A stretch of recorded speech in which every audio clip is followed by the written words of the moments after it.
Hi, this is Ron McDaniel with Bazoodle, and today I'm going to be interviewing Phil Gerbach.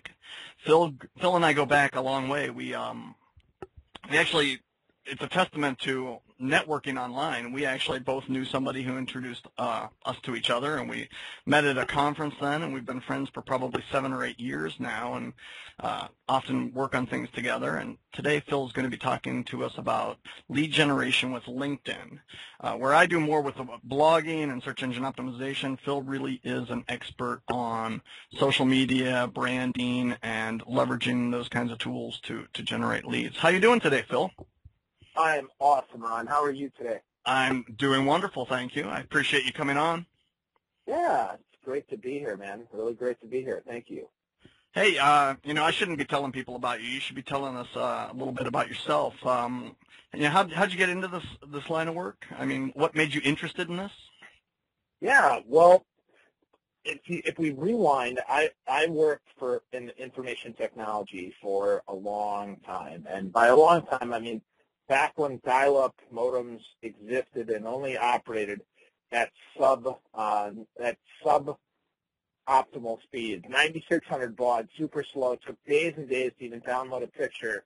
Got there, and then now it's almost 10 years ago, I saw that technology was changing, and it was changing from being all about the tools and all about the tech to being all about the people. So in about 2005, I got started with a blog, and in 2006, I got started with LinkedIn and Twitter. I was one of the early pioneers using that, and that's because I saw that shift moving again from tech to people.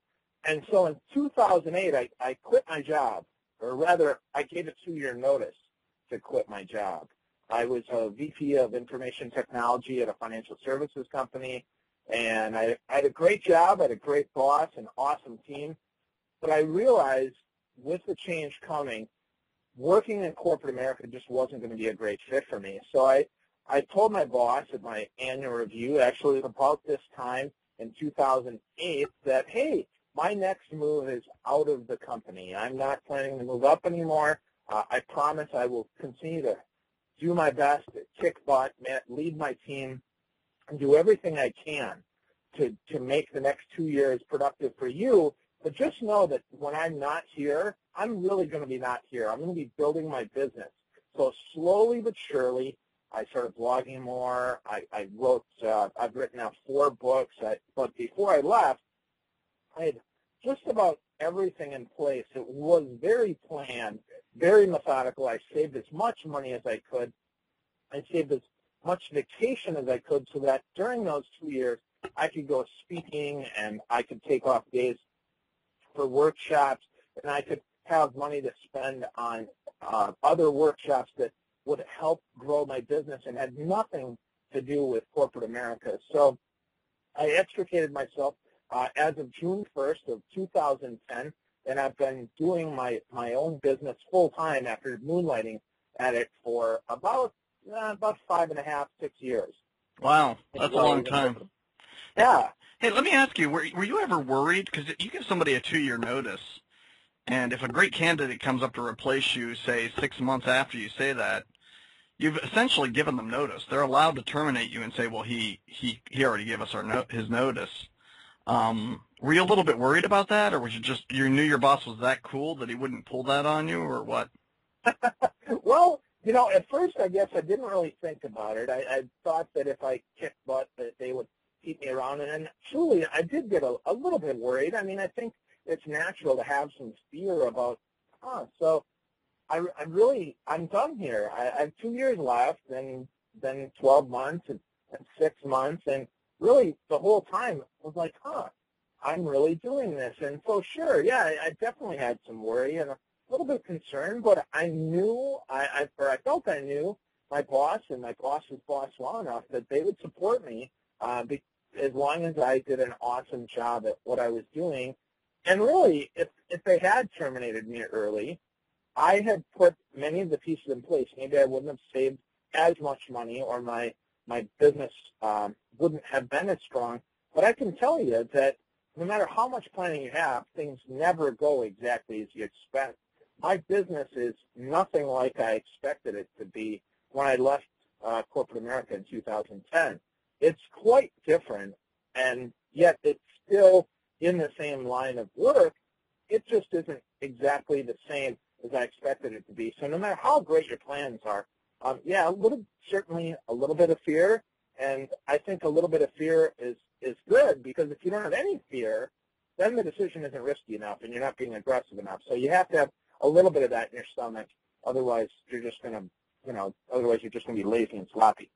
And if you're not getting out of your comfort zone, you're not going to get anything different than you're currently getting. I mean, that's really how I think of it. So, no, very good point. Well, the point of this, in case we have first-time listeners on this, the point of this interview is to maximize the knowledge share in as short a period of time as possible. So we've defined 3 very specific questions. Phil's prepared answers for these. And it's really all about increasing lead generation through LinkedIn. Does he have a lot of knowledge about other things? Absolutely. But this is a very specific presentation, and it's going to give you actionable things that you can do immediately today after listening to this that will over time increase the results you get from LinkedIn. I know we're going to talk about the free and the premium versions of LinkedIn, so things you can do in both areas, correct? Absolutely. That's right. Okay. Well, the first question is, have you gotten leads from using the free version of LinkedIn? And I know about once or twice a year I get a great lead through LinkedIn, and I just use the free version typically. But I'm definitely interested in improving those results. Can you talk a little bit about how to improve those results? Absolutely. So when you're using the free version of LinkedIn, there are a lot of things that aren't available to you. That's perfectly fine, but just recognize there are some things you can't do, and LinkedIn is always changing their algorithm. So instead, we're going to focus on 3 things that you actually can do to use LinkedIn. So the first thing is really obvious, but something that's really important, and that is you always have to be growing your network. You always have to be adding new connections. And that's probably a no-duh to most people who have any sense at all about sales. You have to be growing the pipeline, getting people in that. But the key is you always have to be personalized in whatever you say to grow your network. I can tell you every single week I get people that try to connect to me that don't personalize their invitation. They don't tell me what's in it for them, and they certainly don't tell me what's in it for me. Why would I want to connect with them? Now, instead of just being arrogant and just ignoring them or replying and saying, hey, you're a moron, why did you even ask me to connect with you? Instead, there's a great feature inside of LinkedIn that I use that I've made some amazing connections with, and that is simply, instead of accepting, ignoring, or reporting as spam, I simply reply to the message and don't accept yet, and I ask a very simple question. And I ask them in a bunch of different ways, but the crux of the question is this: how can we benefit each other? What's in it for both of us to connect? Because if you're just trying to add numbers for numbers' sake, yeah, your numbers might increment. But if you don't have a purpose when you're connecting with folks, if you don't even think about what the benefit is to you and what the benefit is to the other person, and you don't spell that out right away, even if it's just something as simple as, hey, we went to the same college, and I think that we might be able to talk about the good old days of college back when I went to school. If you don't take the time to personalize that, it doesn't really matter. Nobody will be a real connection. You might add them to your network, but you're not going to connect. Now, the other thing, oh, go ahead, Ron. Well, I was going to ask, there's the whole, keep it to a very small group you know well, or, spam everybody and get huge numbers. Obviously, there's a nice in-between there. Where do you think that line is? Should I know everybody in my network, or is it okay to accept things from people that look interesting, that kind of thing? Yeah, great question. I think anyone that you think either A, you can benefit, so the products and services that you have to offer, if they're going to benefit somebody else, or if the other person is going to be a benefit to you.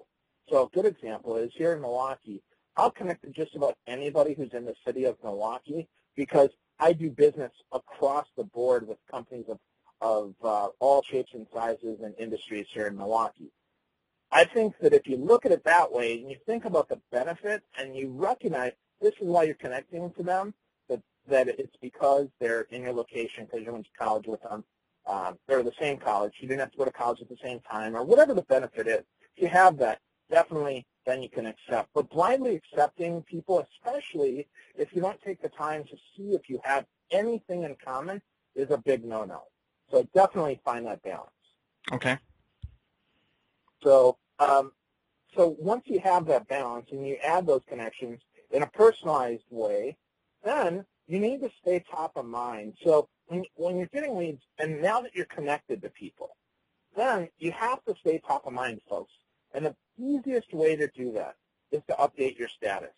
Updating your status is as simple as typing some stuff in, and the great part about it is you can actually share that back to Twitter, so you could kill two birds with one stone.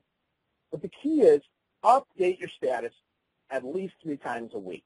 Post some relevant information, post a product that you're working on, post an event that you're hosting or that you're going to, post that you're going to be in a city and see if there's anyone else that might be traveling there as well.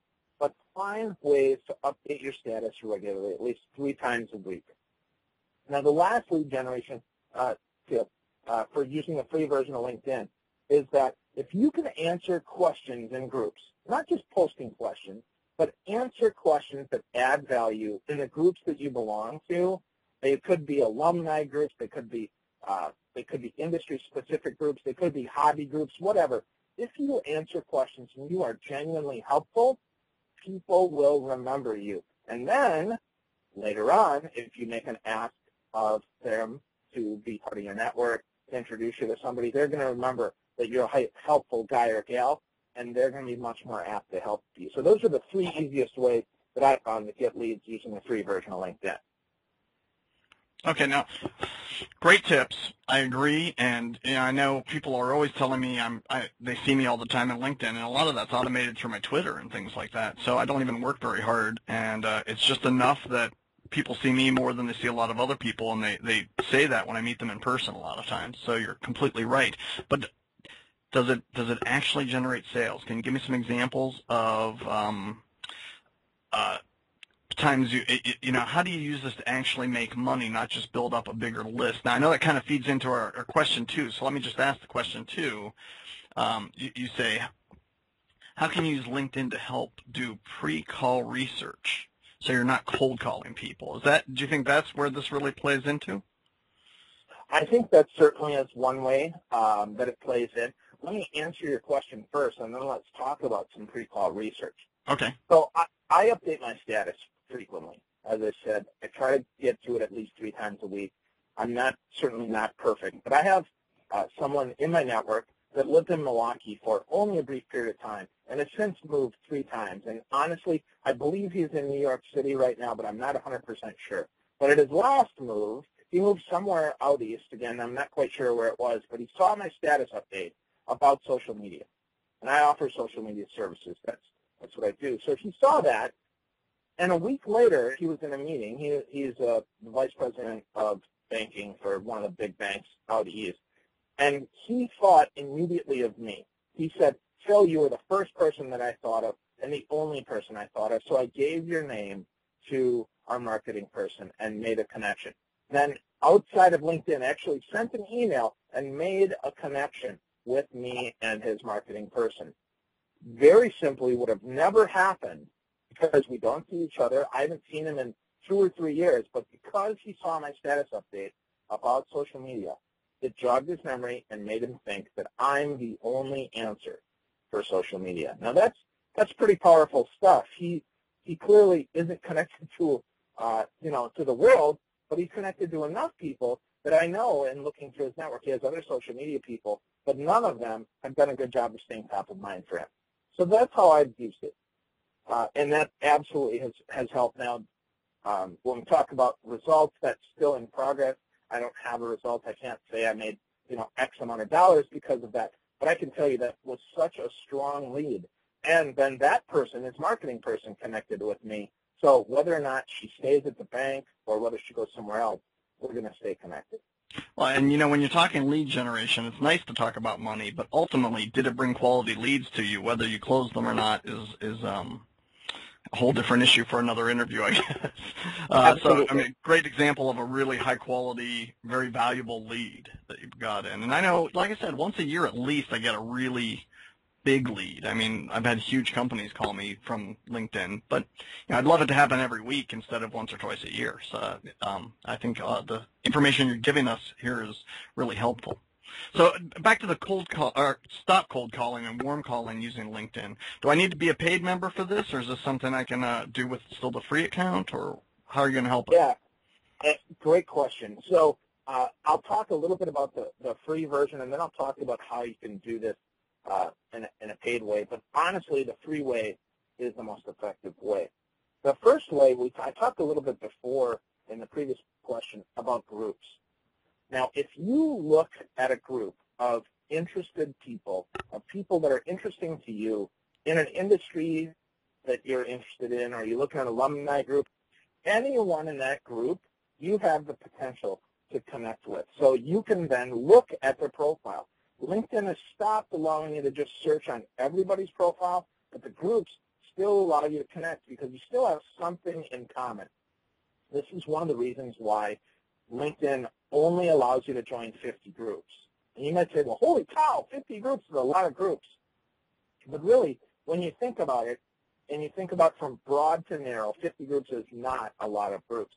But this prevents you from simply joining every single group that's related to your business and then spamming the heck out of with your information. Now, one of the things that I've done in groups is I manage some groups. Again, this is free, but you can start a group. If you don't see something about a topic that you're interested in, you can start a group. And what's great about starting a group is that then you are the keeper of all the contacts. You can set it up to send an email out with as much information as you want about the group when people apply. You can send another one on acceptance. And then the most powerful thing is once they're part of the group, then once a week or every couple of weeks, you can send out a message to every member of the group, and say something about your business. Now, if you just sell, that's not going to work. But instead, if you invite people into the group and invite them to ask questions and get them engaged and then share some more information about them, they're going to be much better for leads, and you're going to know a lot more information about them because the thing that you can do is you can find their questions, find their pain, and then hopefully you're the answer to that. So groups are really, really powerful stuff. Applications are another great way to do some pre-call research. If there's someone that you have connected with or that you want to connect with and you see that they use an application like Box.net, like SlideShare, or like even the Amazon reading list, you're going to find something that's very much in common with that. So you can take a look. And for instance, on my LinkedIn profile, I have the Amazon reading list. And I know there are about 30 people that follow all the books that I post on my Amazon reading list. So now I can then see, oh, do they have an Amazon reading list? I can see what books they have. And I can give you a great example. I had an IT professional out east that wanted to speak at his university. I took a look at his reading list, saw that there was a book in common that I hadn't yet added to mine, and it was a perfect conversation starter that I could say, hey, I read this book as well. What did you think about it? I'm using it for this. Have you thought about using it for that? Hey, this is an interesting part. And it's a great way to warm someone up instead of just making a cold call. So applications are really, really good. And then a third way for the free is viewers of this profile also viewed. Think about you're researching someone and they tell you no. Now, a lot of times that might end the conversation.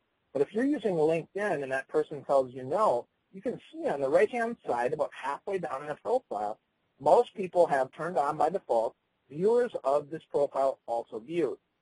I can tell you one of my clients that's using LinkedIn for lead generation last week, she saw someone that was also in there because the first person that she talked to wasn't really the decision maker.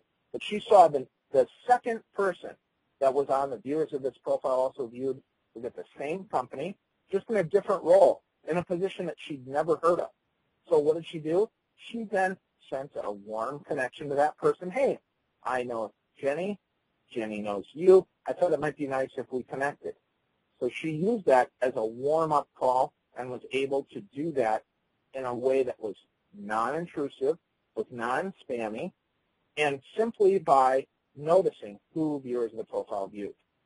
Now, when we talk about the paid version, there's one more tool that you have, and it's somewhat like a cold call, but if you do the research, you can actually use this to make a much warmer move, and that is in-mail. And in-mail is something that's really, really useful. LinkedIn in-mail allows you to connect to anyone on LinkedIn. Now, the thing is, if you just send that in-mail and you just talk about how awesome you are, how awesome your business is, it's not going to be very effective. Instead, I encourage you to do the research, look at their profile, connect, and talk about something other than business first. Make the connection and use that as your lead. Lead with humanity. Don't lead with business, because that will get you in the door much faster than if you try to sell. So give me your money is a bad subject line. Yeah, or click my junk. That's another bad subject line. Exactly. Yeah, that's one I like to use. Yeah. Super non-effective. Good work. Yeah. I don't know. I think if somebody sent me an email that said click my junk, I might have to look at that email. I think I would at least open it. Maybe you would, especially if you had a question mark at the end. Exactly. Okay, for the last question, you've promised to share some of the best-kept secrets about LinkedIn, things people most likely have not thought of. And just looking at the short list you sent me, definitely I didn't know about these, so I'm anxious to hear more details. Awesome. So the first thing is something that is really a big secret, and folks think that LinkedIn is flat and that it doesn't have a lot of three-dimensionality to it, that you really can't extend it far. But I'm here to tell you, you can add video to your profile. Now, how do you do that? Well, let me tell you, one of my clients who does speaking and consulting and training added his demo video right to his LinkedIn profile by, first of all, creating a PowerPoint presentation or a keynote presentation on his computer with an embedded YouTube video as the first slide. So that's the first step. The second step is you have to upload that to SlideShare. SlideShare.net is the website that you'll go to. Third, you just have to simply add the SlideShare application to your profile, and it will then show up as a video in your profile. Now, some of the other ways that you can add video to your profile are using Box.net. Box.net is a file service, so you can upload a video right there. The third way is much less indirect and likely less effective for most, and that is one of your 3 links can be a link to a YouTube video about your product, service, or sell. Is there a player for the Box.net, for example, or is it? There's not. People have to download that. Okay. So I kind of listed them in order of usefulness, I think. Okay. Some people like to offer that as a download. If it's a demo product, some people actually will want to keep that or want to keep that on their mobile device. Okay. So that's a good question. So the second secret is something that when you're first starting out in LinkedIn, and by first starting out, I mean you have sub 50 connections, sub 100 connections, it doesn't matter, and that is suppressing updates if you're doing a major overhaul to your LinkedIn profile. So if you have sub 100 people that know you, it doesn't really matter. But as soon as you start getting over 100 people, you're basically spamming their feed with your updates to your profile. So you updated expertise, and then 7 minutes later you updated your picture, and then you added another job, and then you added education. Instead, if you don't set everything up when you first start your LinkedIn profile, instead I want to encourage you to actually suppress your profile updates, make all the changes, and then add it back. Now the reason for this as I mentioned, is the fact that you don't want to spam your connections. But the other reason for this is because if you're making massive changes, this may not be something you want your competition to know. It may not be something that you really want anyone to know. People look when they see updates, and they're going to ask themselves, what is it? Now, if you didn't really update anything, and they've seen your profile before, they're going to think, oh, they're just jiggering with their profile so that they can show up in my feed. So instead, I want to encourage you, as I've encouraged my clients, and this works really well, just turn off the updates, make all the changes, and then turn it back on and make one last change so it shows that you updated your profile. One change is good. Any more than that, and people are going to ask questions. One of my clients, actually, they didn't turn it off, and I can tell you, they had people that they were working with as they were attempting to kind of exit their job. Like, hey, is everything okay? I noticed you updated a bunch of things on your LinkedIn profile. That's a great way to send off the alarm bell if you're trying to exit, corporate America, change jobs, or try to reposition your brand in the market. Now, the third secret about LinkedIn is that Google is a huge helper for LinkedIn. As LinkedIn changes its algorithm and no longer allows you to see deeper connections, it used to be LinkedIn was 6 degrees of Kevin Bacon. Everybody's 6 degrees away. And you could see people that were really deep in your network. And you could see a lot of information on as far as 3 levels.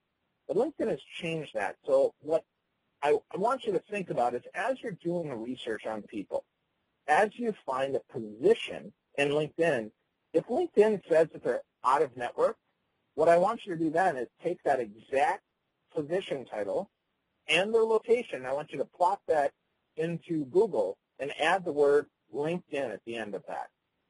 Typically, that will give you another view at their profile, or at least give you their name. So you can see if they're on any other social media services. You can see if you can find an email address or anything at all simply by using Google. So Google is a great enhancement for that. I can tell you, if it just says Ron M. and Ohio, I can probably find that Ron M. because of your job title. So I want to encourage you to use Google as that extra resource, that extra research tool. So if you get stuck in LinkedIn and you can't find it, plug in that same parameter but add the word LinkedIn behind it in Google, and you're going to find tons and tons of leads. I can tell you one of the sales organizations that I coach, they do that all the time. When they're looking for people, they don't find them as much information as they want on LinkedIn because they say they're out of network or whatever. They plug that into Google, but it then kind of back into the network that way, and it's going to tell you a lot more information. You might even see someone you have in common, so you can make that request of people. Excellent advice. That's very interesting. It's kind of a hack around LinkedIn, in a way. There is. Yep, absolutely. Okay. Is there any last thoughts you have about LinkedIn? I think this gives people a lot of actionable sort of things to go play with, ways to enhance their networking, their profile, and the research in LinkedIn. And certainly people that take action are going to see results from this. Any last success stories or advice? Well, one last success story that I'll share is that I've had clients that have seen massive increases in the amounts of leads that they've received simply because they've added another job, another college, or another something to their profile that has then expanded their network and their sphere of influence. Now, one thing about LinkedIn that you don't want to do is you don't want to use it like a resume. You don't want to list every single job you've ever had in your life. But what I do want to encourage you to do is you do want to add at least a few. See if that adds to your network. You can always remove it later on, but I want to encourage you to add a job, add a college, even if you only took a couple classes there. In some instances, even adding a high school. If your high school is well known in your area and you find other people have listed that, add yours, because people are looking for things in common. Believe it or not, people want to say yes to your invite. If you can't give them a reason to do that, then they're going to say no. So find a connection. Find a a company in common, a college in common, even a high school in common, something in common, and add that to your profile because you can always disconnect it later. Let me ask you this on this point. Have you had any experience with maybe when you volunteer for United Way or Red Cross or something really big, adding that in there? And think about all the other volunteers that have been in that. That's got to increase your network exponentially. Absolutely. I can't believe I forgot to add that, Ron. Thanks for reminding me. That is absolutely vital to connecting. So I have a volunteer organization that I sit on the board for that is part of my profile.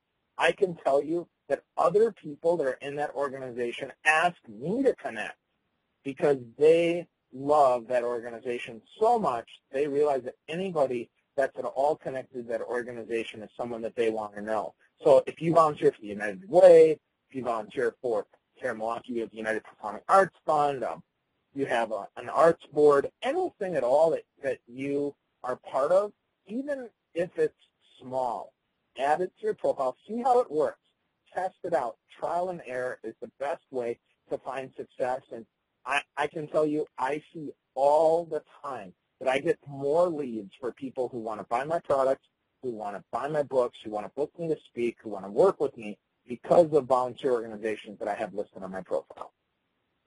Excellent advice. I really appreciate your time today, Phil. I know I always give you a chance to promote something at the end, so people can get to know you better. Not necessarily something to buy, but just a download or something. And I see a note here that there's something with nudity, and I don't know. You tell me what this naked thing is. Yeah, absolutely. So there's so much stuff on the market about what to do and what the real truth is about social media. So I decided that I was going to ask other people, not just me, because certainly, though I think I'm pretty smart, there's a lot of people that are smarter than me. So I asked a bunch of people, will you please tell me your one truth about social media? So bust a myth, tell me something that's true about social media for you. And I put it together, and I'm calling it the naked truth of social media. I think it's important that everybody knows the naked truth of social media. And it's a free ebook. I'm giving it away just for signing up for my newsletter at nakedtruthofsocialmedia.com. 10 experts sharing their insights, really unveiling their real truths about social media so that you can find yours. That's really the goal of this. My goal is to educate and hopefully inspire people to recognize that the truth is out there. They just have to look for it.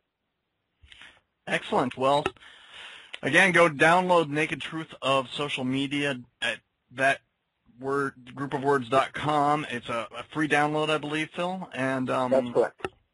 We appreciate your time. And this has been Ron McDaniel for Bazoodle at bazoodle.com. You guys have a really nice day.